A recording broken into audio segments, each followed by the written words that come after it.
Hello students, welcome to the next class.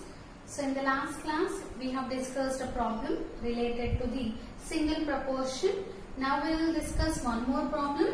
So coming to the second question, in a sample of 1000 people in Maharashtra. So in Maharashtra there are 1000 people. So what is the data given? Out of which 540 are the rice eaters. So what is given? 540 are the rice eaters. So among 1000 people, 540 people eat rice and rest are wheat eaters. So whatever the remaining people are there, apart from 540, there are remaining people, right? Those remaining people eat wheat. They are the wheat eaters. So what we have to test here? Can we assume both are equally popular? So there are two types of, they have divided people based on two types of eating, that is rice eaters and wheat eaters. So among 1000 people, 540 are the rice eaters, the remaining are the wheat eaters. Now they are asking, check whether both are equally popular. That means both the rice eaters and the wheat eaters are equally popular or not. We have to test at 1% level of significance. So here in the previous question, level of significance is not specified, but in this question they have specified the level of significance as 1%. So now coming to the solution, first write down the given things. What is given? Total population is given, total sample is given. That in Maharashtra they took 1000 persons. So n is the sample size, that is n equals to 1000. So n equals to 1000 is given. Next, here we have to check the proportions, that is number of rice eaters are given. So x equals to number of rice eaters. So it is a proportion given, only related to rice eaters is given. So x is the number of rice eaters, that is x equals to 540. So when x and small n are given, you can find out the proportion value small p. Small p equals to sample proportion, which is given as x by n.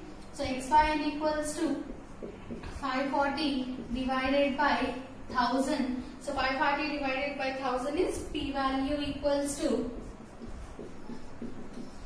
0.54. So this is the p value, that is sample proportion.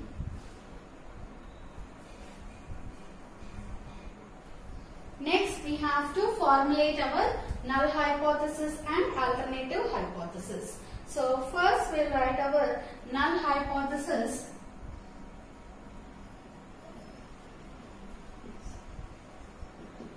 So what is generally null hypothesis? We denote with H naught. So under H naught, what we are going to write? Always in null hypothesis we write there is no difference, right? Here there are rice eaters and the wheat eaters. So what we are going to write? Under null hypothesis we write that both rice eaters and wheat eaters, both rice eaters and the wheat eaters are equally popular. Are equally popular.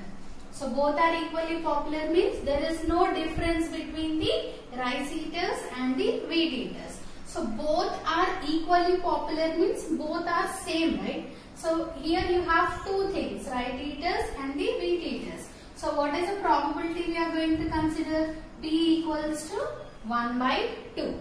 So since we are considering both are equal, that's why we write the probability as 1 by 2. There are only two possible outcomes here. So probability will be 1 by 2 only. So now write down the alternative hypothesis. So under alternative hypothesis, so what is given in the question? They said both are equal or not. So here p equals to 1 by 2 means p not equals to 1 by 2 we consider. Because here they did not say that rice eaters are more. If they ask, can we assume rice eaters are more than the wheat eaters? Then we consider p greater than 1 by 2.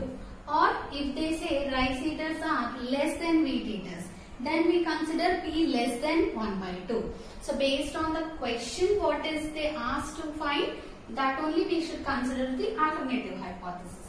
Here they said both are equally popular or not, that's it. So that's why we consider H1 alternative hypothesis as P not equals to 1 by 2. So P not equals to 1 by 2 means it is a two-tailed test. So whenever you find not equals in the alternative hypothesis, that is regarded as the two-tailed test. So that is both rice eaters and wheat eaters are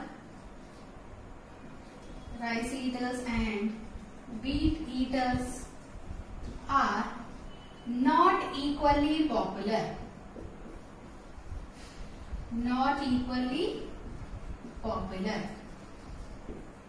So that means there is a difference between the rice eaters and the wheat eaters. Now, after formulating the null hypothesis and alternative hypothesis, next step is we have to find our test statistic. So generally, what is a test statistic? If T is any statistic, then what is the test statistic we write?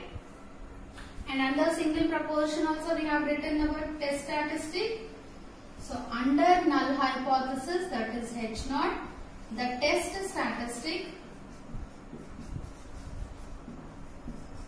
So under null hypothesis, the test statistic is, so what is the test statistic? Z equals to P minus P naught divided by square root of P naught Q naught by N follows the normal distribution with 0, 1. So here small p indicates the proportion, that is 0.54. P naught indicates the probability, that is 1 by 2. You can also write 0.5. So if P naught equals to 1 by 2, that is 0.5, which implies Q naught equals to 1 minus P naught, that is 1 minus 0.5 is 0.5 only. So P naught and Q naught values are 0.5 and 0.5. Now we will substitute all the values in this. So test statistic Z equals to proportion P. Small p means proportion P, that is 0.54 minus capital P naught, that is probability, equals to 0.5 divided by square root of P naught into Q naught, that is 0.5 into 0.5 divided by capital N value is 1000. So this follows the normal distribution with 0, 1. Now by substituting all the values, now do the simplification. Numerator we know it is 0.04 only. 0.04 divided by 0.5 into 0.5, 0.25 divided by 1000. So divided by 1000 is 0.0003.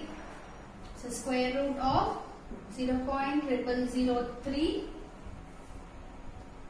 So the answer is 0.158. 0.04 by 0.0158 is 2.52. So Z value equals to 2.5298. So this is the required value we got, that is mod Z calculated value is 0.52. You can round off to 2 digits 0.53. So the approximated Z calculated value. Now comparisons and conclusions. How will you write the conclusion? So coming to the conclusion, here first write down the mod Z calculated value. Mod Z calculated equals to, so anyhow the value is positive itself. So mod 2.53 is 2.53 only. Next is we have to find the Z alpha value, that is Z table value. So how you will find the Z table value? From the critical table values which I have given you. So what is the level of significance here? 1%. So Z tab at 1% level of significance for two-tailed test. So check it out the value. What is the alpha value? It is Z alpha value is 2.58. So Z alpha equals to 2.58. So 2.58 is the table value.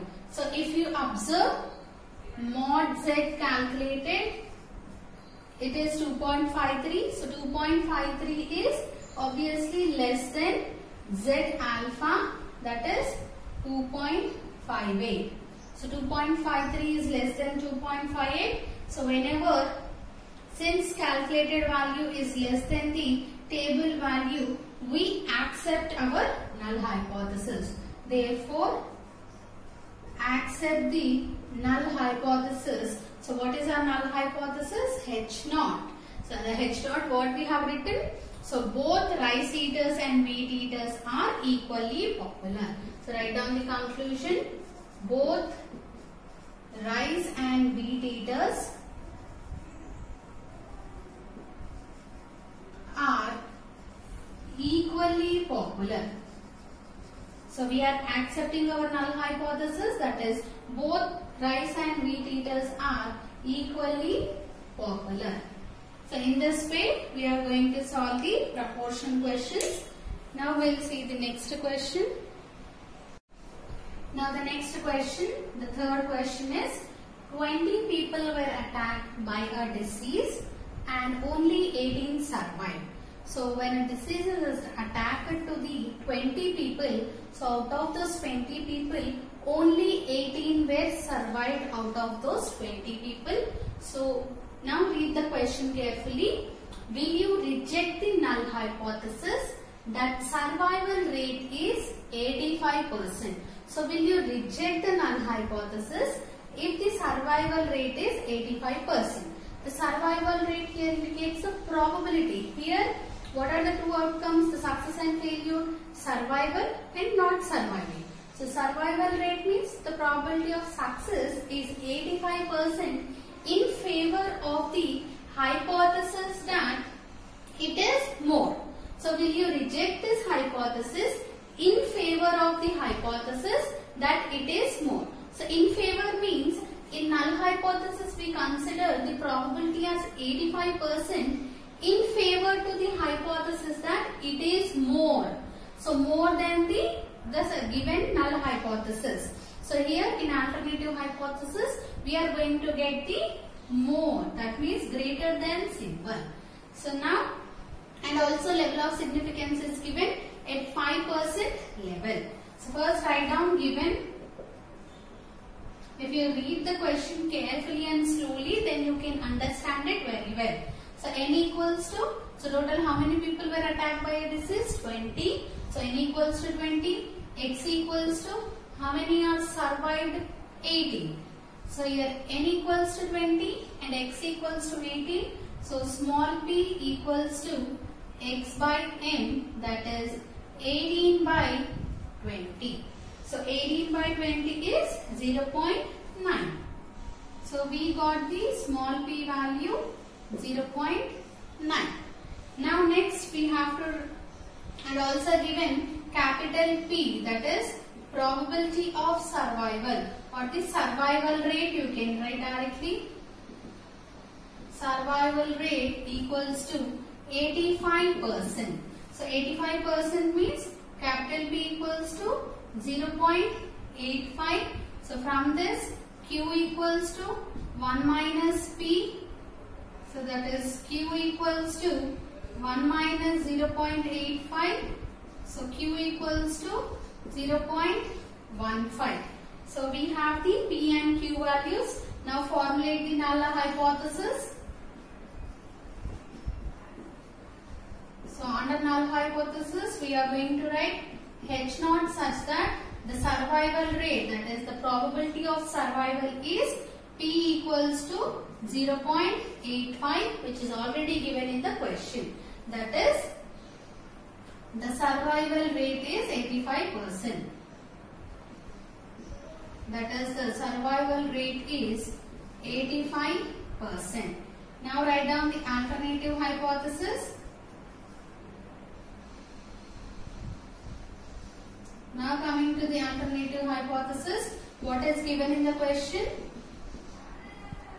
In favor of the hypothesis that it is more than that, whatever the survival rate given. So questions will be like this only. You need to understand the question very well.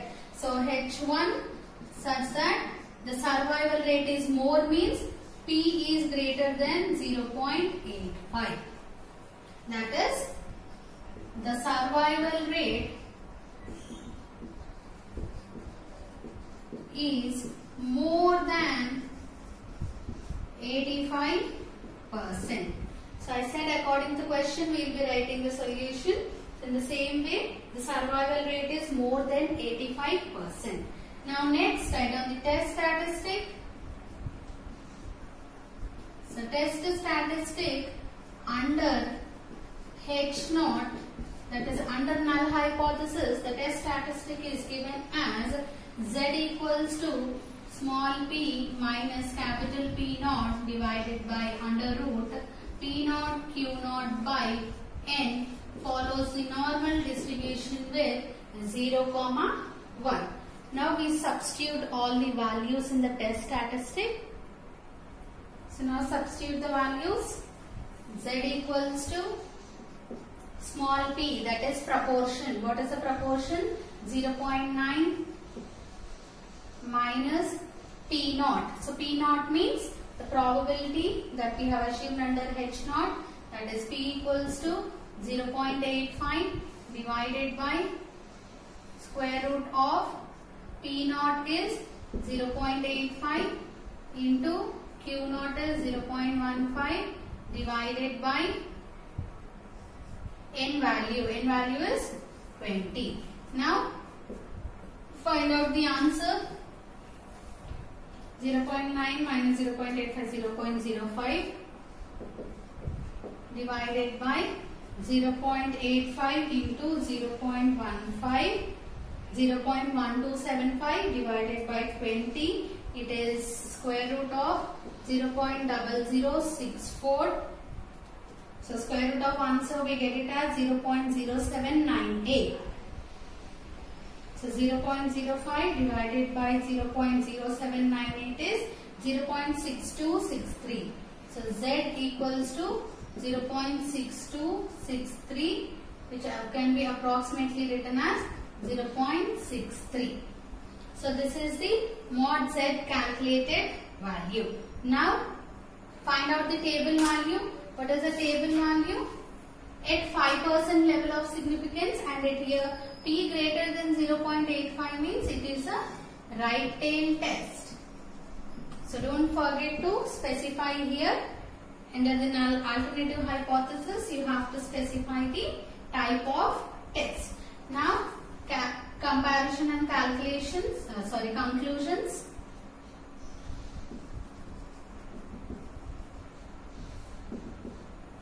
Now in conclusions, what is the first thing we write? Mod Z calculated value.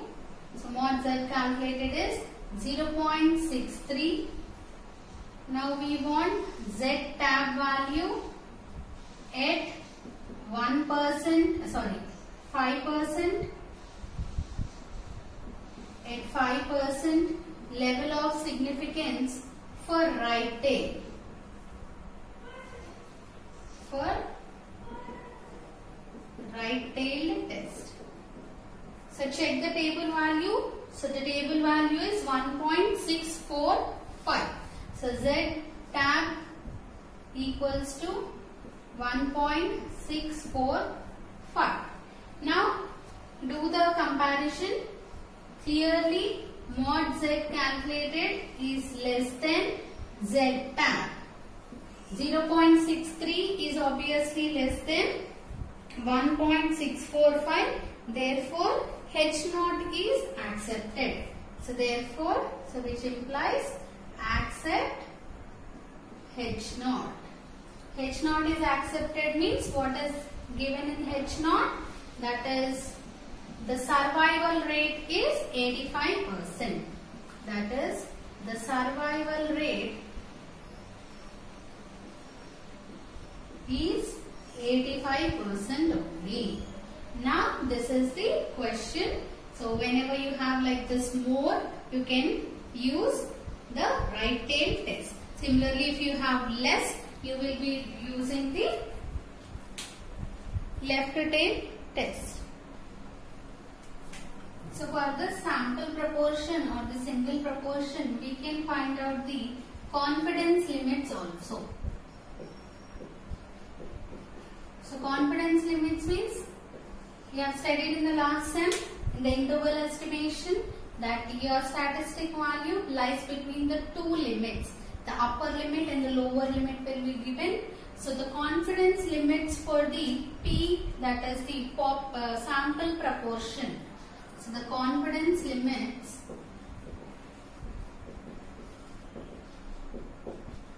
for the sample proportion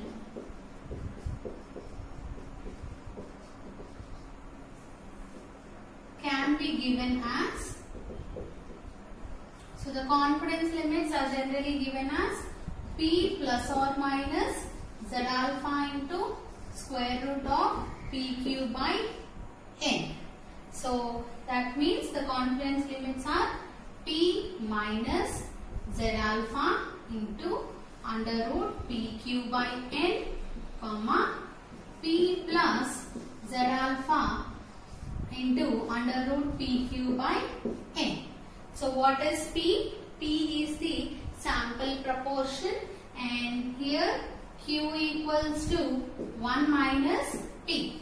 So sample proportion 1 minus sample proportion, we get the Q value.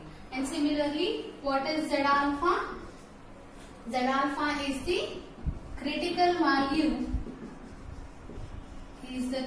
value, at alpha percent level of significance. So in a question, in the last question also we have seen alpha percents are given 1%, 5% like that, and we have got this Z alpha value. So from the critical table values, So from the critical table values, we can get our Z alpha, that is stable value or the critical value. And from the given information, we can find out the proportion also P value. So P minus 1 minus P, we get the Q value. So by substituting all those values in this confidence limits, we get the confidence limits for the sample proportion. Now I will give a small problem related to it. So before that, how you writing confidence limits for different level of significance? You can write, first one is 95% confidence limits. So 95% confidence limits means that what is the level of significance we have considered here? 5%. So at 5%, what is the Z alpha value? Suppose consider the two-tail test. So for two-tail test, what is the Z alpha value for the two-tail test at 5% level of significance? 1.96. So here we will substitute 1.96 square root of PQ by N, comma P plus 1.96 square root of PQ by N. So like this, you will substitute the 95% confidence interval. Suppose if it is 99% confidence limits. So 99% confidence limits means what is the level of significance? Alpha value is 1%. So at 1%, what is the table value? 2.58. So then the confidence limits are given as P minus 2.58 into PQ by N, comma P plus under root PQ, Z alpha value, that is 2.58 into PQ by n. So in this way, by substituting the different Z alpha values based on the level of significance, we get the Z alpha value. So by substituting that, we get the confidence limits. Now we will see the next question based on the confidence limits.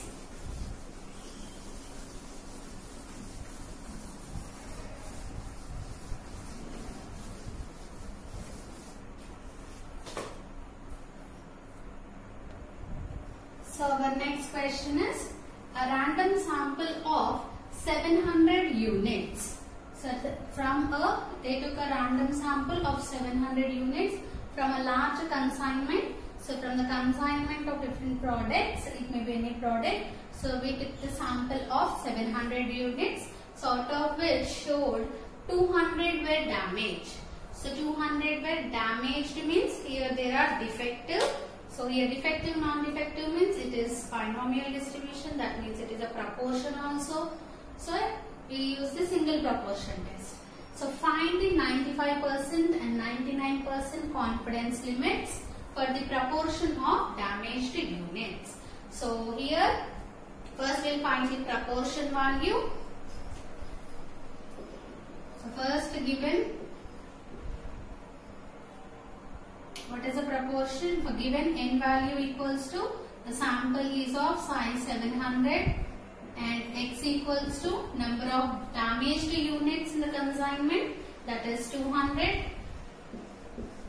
Now proportion P equals to x by n, which is equals to 200 by 700. So 2 by 7, it is 0.2857. So proportion P value we got. Now find out the Q equals to 1 minus P, that is 1 minus 0.2857. So 1 minus 0.2857, it is 0.7143.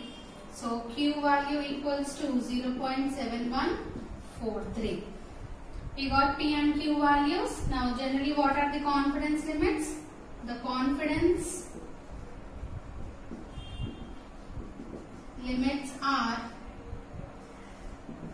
given as, what are the general confidence limits? P minus Z alpha into under root PQ by n, comma P plus Z alpha into under root PQ by n. Now Z alpha means it is a table value at different level of significance. So we need to find two different levels, that is 95% and also the 99%. So first we will find this value. Consider this is nothing but standard error of small p, that is equals to square root of PQ by n equals to square root of, what is the p value?